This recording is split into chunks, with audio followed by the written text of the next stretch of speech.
There is a moment when no one pushes back anymore. Not because you were understood, not because things improved, but because the system adjusted. You didn't go back, and no one came to get you. People talk about conflict. They talk about fallout. They talk about the breaking point.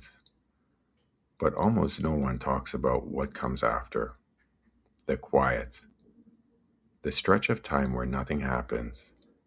And that's exactly what's unsettling. This episode is about that phase, the part where you don't return to the role and the world doesn't react the way you expected. At first, everything feels unfinished. No doors slam, no bridges burn. People assume this is temporary.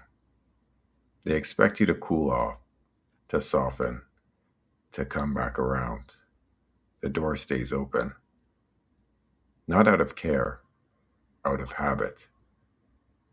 And that's when the pressure starts building.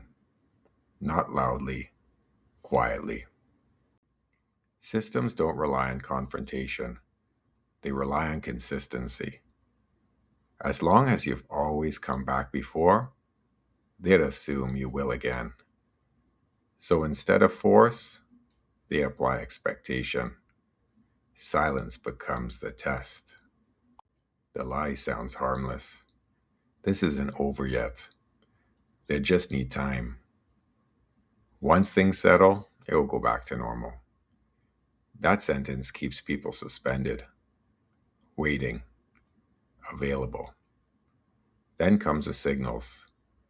A comment that always sounds casual. A reminder of who you used to be. The moment designed to see if the old version still responds. Not to punish you, to check alignment.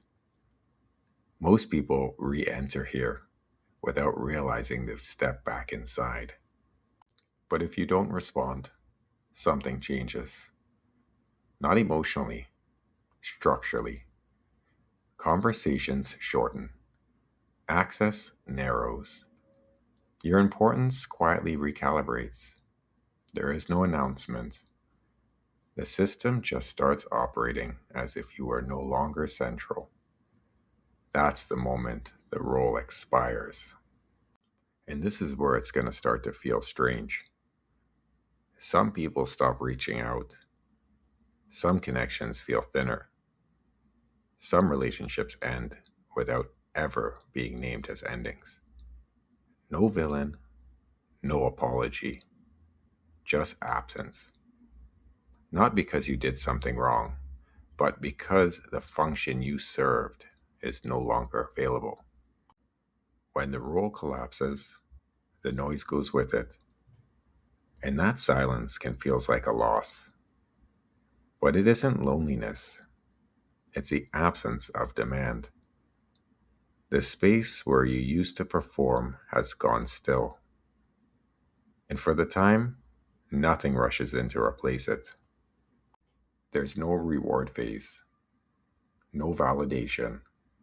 The system doesn't thank you for stepping out. It simply stops asking, slowly, almost uncomfortably. Only what's real remains. Fewer connections, sharper ones.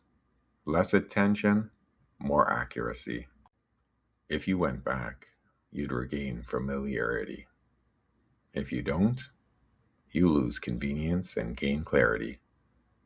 And once that clarity settles in, the old role stops calling to you. Because now you can see what's costing. Most systems don't collapse when you leave them. They adapt. And eventually, so do you.